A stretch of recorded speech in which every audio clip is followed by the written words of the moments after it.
All right, who's ready to unlock some Gen Z potential? We excited? Excellent. How many of y'all are managers of Gen Z employees? Go ahead and raise your hands. Okay. How many of y'all, do we have some Gen Zs in the house?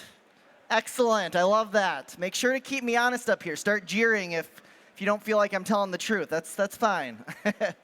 Excellent. So, I'll introduce myself. My name is Luke, and I'm not Gen Z. You're like, yeah, we can tell, we have eyes. So don't try to use cool phrases like coquette or IJBOL. Certainly not Delulu, because I won't get them. Although in fairness, I didn't really understand the slang of my generation. Yo, this talk's gonna be lit, and you're gonna have severe FOMO if you miss it. Yeah, I don't know. But I work with Gen Z, and yes, I traveled all the way from the US to party with y'all, so thanks so much for being here. And I consult with clients who are looking to inspire Gen Z, and I'm blessed to have many Gen Z relatives scattered all over the US, most of which have Polish heritage, so shout out. And real quickly, just to clarify, I'm not talking about this Gen Z, although they've got some good bangers. I like that. But I'm talking about Generation Z, and as a quick definition, they are the generation born between 1997 and 2010. So that means the oldest Gen Z are already 27 years old, which I think sometimes they get seen as just entering the workforce, but they are very much our existing employees. And they're off going down the photo finish. This is the makeup of the workforce as it currently stands. And as you can see, Gen Z is already third most represented, just recently overtaking the baby boomer generation. In fact, by next year, they will already make up a quarter of the workforce. So again, Gen Z is very much here. So, as a millennial who has over a decade of experience now in the corporate world, I feel like I can kind of relate to both sides. On one hand, pretty much everything said about Gen Z was said about us millennials. They're lazy, they're entitled, they don't want to work. If they stop buying so much avocado toast, they can afford houses. Not in Austin, where I'm coming from. Not in Warsaw, not in Krakow, not in Gdansk. But I also do want to empathize with y'all managers as a manager myself. It's been a really challenging 3, 4, 5 years. All the regulations related to COVID and many companies going remote for the first times. But regardless, with this great resignation, with low engagement, there is a very high cost to low engagement. For example, for every $10,000 your organization is spending on the salary of an employee who's disengaged, you're throwing away about $3,400 of that. For every time an employee leaves your organization, which for Gen Z is on average every 2 years, that is costing you the equivalent of about 9 months of their salary, almost a full year. And what we're all excited about, making money, note that engaged teams drive profits and productivity at 3 times the rate of disengaged teams. So what can we do about this challenge? As I mentioned, the great resignation, we've got quiet quitting, we've got this new great gloom situation. Does that mean that we have to become like Gen Z? Learning all the cool phraseology and TikTok dances? Okay, taking a step back. Does anyone want to see this aging millennial attempt a TikTok dance? Let me hear you if you want to see it. No? We got a taker, yeah? All right. If you don't, which I completely understand, shield your eyes for like 30 seconds. It'll be over very fast. All right, we'll give this a shot.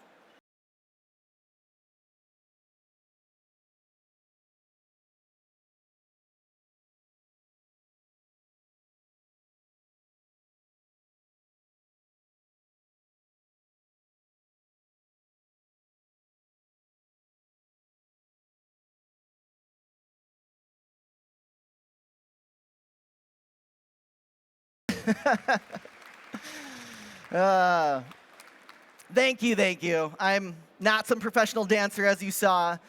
I tried that one time, hoping it would just bomb and then I would never have to try it again. But y'all keep applauding. I really appreciate that, so I have to keep doing it. Anyway, the good news is I don't think that's the solution here. No dancing required. Instead, I want to propose that we evolve with Gen Z. I'm going to share some strategies on doing that today. But first, I want to just encourage you to consider the mentality. Embracing this idea that different doesn't necessarily equal bad. A lot of times we get into these, we get in love with our systems or our processes, and it's frustrating when we have a new generation that doesn't really fit perfectly into that box. And by the way, I know here at Infoshare, we embrace different doesn't equal bad, because is anyone else agreeing with me that the stage over here kind of looks like 2001: A Space Odyssey? Does anyone else notice that? Yeah. If you don't believe me here, check this out. This is Hal. They've got 6 Hals right up on the stage there. So maybe that's all part of the strategy to warn us about artificial intelligence and make sure that we're doing it just right. But in any case, different doesn't have to equal bad, right? And so I want to just encourage y'all, Gen Z is the future of the workforce and the future of our organizations, the future of our world. And so people like y'all who are showing up and listening to talks like this today are simply going to be best positioned for the future.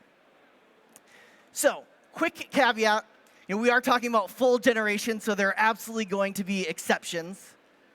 And also, I'm going to go through a lot of content in a short amount of time, so know that I will make a cheat sheet available to y'all, and I also have a podcast that dives deeper into a lot of these issues. I'll give you a link at the end there. So today's agenda, I want to do a little deeper dive on Gen Z. What is this generation all about? I want to talk about the workforce. How does Gen Z see the workforce? And then I want to bring those together and talk about strategies to really help them thrive. So first of all, looking at this generation, I've taken this whole generation and condensed them down to 5 principles. So here they are. And some quick highlights. They are very much a digital native generation. They have had internet access at their fingertips pretty much since they were born. And so that has a lot of implications in the workforce. They are very used to looking things up on their own. TikTok is the top search engine that they look to in many cases of finding information. They're very much an idealist generation that doesn't necessarily have that clear divide between their work persona and their personal persona. They're trying to be their whole person at the office and wherever they go. They're a highly entrepreneurial generation. Studies show as high as 70% of them have side hustles where they're developing skills, running small businesses, and bringing them to the workforce. They're very much a work-to-live generation that wants to make sure that they have those boundaries and that they're investing in themselves outside of their job with hobbies and pursuing other passions. And they're very much into flexibility, both in terms of working, as in making sure that if it's not necessarily required, being able to work at different hours or in different places in more of a hybrid environment. But also worth noting that this generation generally has a lower percentage of home ownership or starting families at their age compared to other generations. And so that means they have a lot of flexibility for where they're going to go to. So that really makes it critical to differentiate what your job is versus all the other opportunities and gig jobs that exist out there. Now switching over, I'll show you a quick TikTok here. And before we go, that'll be all of us at the after party, right? We don't even have to wait till 5 p.m. necessarily. And do know on this one here, Gen Z will closely evaluate a promotion opportunity because they want to know, is this actually worth it? Yes, I might get a 10% increase in pay, but does that come with perhaps a 50% increase in workload, right? So they're taking a close look at that. Switching over to the workforce, what do they think about the workforce? 3 core elements. First of all, Gen Z is taking a very close look at what does this loyalty look like to an organization, and is that a two-way street? This is a generation that grew up, the oldest Gen Z, during the Great Recession of 2008 kind of onward. And so they saw family members and family friends lose jobs that they had been at for 10, 20, 40 years. And then again in 2020 with the pandemic, and in many industries again now. In addition to people potentially leaving, getting promotions and raises faster than people who stay at an organization. So they have some real questions about, is that an equitable agreement? I use this phrase pipe dream, kind of contrasting with the so-called American dream, where you get that job, you get that home, you get that car, send your kids to college. That's not always achievable anymore with the rising costs of education and healthcare and pretty much everything. And so that's something where they might put in the same input as previous generations and not necessarily get the same output. And finally, I use this phrase, world on fire. They have a lot of major concerns about the future, certainly as it relates to the climate and what that looks like in a long-term basis. Also, they had their lives completely disrupted by the pandemic, whether it was high school graduations, college graduations, first internships, first jobs. And of course, also we have a lot of conflict in the Middle East, in nearby Ukraine and Russia. And so there's just some major concerns, and that it's lead them to have a relatively negative outlook as compared to the other generations. I don't share this just to be a downer. I just want to help you connect and understand and hopefully empathize with what Gen Z is thinking about. I'm sorry, don't leave me. I want you here with me. A little bit of a parody of that kind of classic, just focus on shareholder value and profits. All right, so now let's talk about, we've got a little bit more background on Gen Z. How can we bring that together and help Gen Z thrive in the workforce? Anyone see the little cutesy little Z here? I thought that was pretty cool, right? Thank you for your applause. Great, so yeah, to me, it comes down to 3 core principles. Creating a culture of growth and really embedding that throughout your organization. Focusing on very transparent communications. And putting in the effort to make sure your employees and your colleagues feel valued. Now, that's a quick hitting one, but I want to dive a little bit deeper on those, of course. I want to hit y'all with a little bit of a lightning preview. Obviously, we have only so much time together today, so I want to be able to share a little taste of 12 subsections to relate to those concepts there. So if you were zoning out earlier, no worries. This is going to be 4 minutes of lightning preview. Hopefully get a really good taste for what we can really look at with strategies as it relates to Gen Z. So we get stretched out here. I have these all auto timed, so I'm just going to hit forward, and then we're just going to roll with this thing. We ready? Cool. So Gen Z really wants to work toward a better world. So one, of course, making sure that your organization is doing that, but also making sure you're communicating that, making it very clear, how are we making that positive impact in our world and affecting that on a day-to-day basis. 3, 2, 1. Learning and development. Gen Z very much wants to see that they are making constant progress throughout their careers. And so having things like training programs, mentorships, career mapping, helping them see that, no, you haven't learned everything that you can here. We have a lot more to show you, and you are making constant progress, can go a long way to increasing engagement and retention. Very similarly, I mentioned they're a highly entrepreneurial generation. And so creating things where they can get more of a taste of what your organization has to offer outside of their kind of core day-to-day type of job. So little side projects where they can really experience more of that organization will help them see where their long-term future could potentially be there. Gamification is all about sharing progress. What does that look like? What's that vision for the future? A lot of times we get a job, it just feels like we're stuck there. But if we have badges, levels, different things to show that, okay, you are making progress, and here's what that can look like going forward, that can really help them see that there is something to stay here, not just look and start getting my resume out to other organizations. They very much want help prioritizing their workload. And so 4 out of 5 Gen Zs want their managers to give them more clarity around what am I supposed to be doing here. So helping just kind of outline, okay, this is a priority 1 element over here. This is a priority 2 project here. Helping them get a sense of that can go a really long way to helping them prioritize.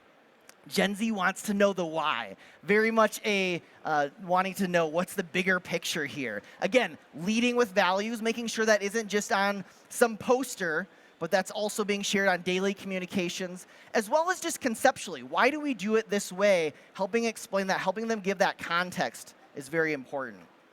When it comes to communications, I mentioned they are a digital native generation. So they are used to sharing something and getting feedback almost instantaneously, if not certainly within minutes, definitely within hours. So tailoring management conversations to be quick hitting on a daily basis rather than a monthly review or an annual review. Likewise, when it comes, Gen Z gets knocked a lot of times for being sensitive. And I won't get into all the details there. But similarly, it is very much that high-touch conversation. So how do we just quickly align what if you are doing something that's not on track, how can we fix that? Bringing down the intensity a little bit to have those conversations where they feel like they can continue to grow and thrive. In terms of value, the ROI on this is incredible. 5 times the rate. An employee who feels valued has 5 times the rate of trust and leadership. 3 times the rate of engagement, 5 times the rate of external advocacy. So putting in the effort, not just giving prizes, which are great, but just making them feel appreciated is very critical. When it comes to communication, making sure that they have channels to provide feedback, but also sharing what you're doing with that feedback, creating those feedback loops, right? How many of us have poured our soul into some corporate survey, and then like 6 months or a year goes by, and we never hear anything again? Make sure we're communicating what we're doing with people's feedback. These are kind of terrifying, right? Pickle's cage. I try to mix in some Gen Z puns. Important point, 4 out of 5 Gen Zs do actually see the value of an in-office experience. Maybe not every day, but they do want those mentorships. They do want those friendships. And so that is something that they're eager to have. And finally, lastly, in terms of work-life balance, this is the top thing that they look for in organizations and employers, is the top thing that they admire in their peers. So making sure that your organization is prioritizing that and communicating that will go a long way. All right, so these are the 12, if you wanted a quick little recap there. I'm just going to jump a little bit ahead as we're wrapping up. I wanted to share really quickly one tool, one of my favorite tools. This is called Screen Steps, and this can be a really great way. Gen Z is very much a DIY generation, used to doing things on their own. And so this is a neat way to kind of create sort of an internal Google where you can look up different articles, and one of my favorite elements of it is that you're able to actually create help articles with a plugin based on the URL someone's landing at. So instead of having to just constantly handhold new hires through the training process, you can create tools that actually help them do it on their own, so you can focus on other kind of higher level, big picture versus just technical training.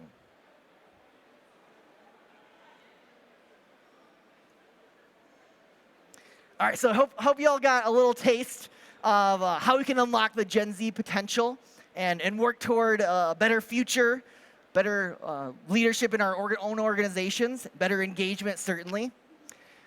I would love to keep the momentum with y'all. Please do connect with me on LinkedIn. My name is Luke Goetting. I've got kind of an unusual last name, so pretty easy to find. And I also have a podcast, Gen Z at Work, where we dive much deeper into some of these things we were just able to scratch the surface on here today. I'll share a link with that in just a second as well.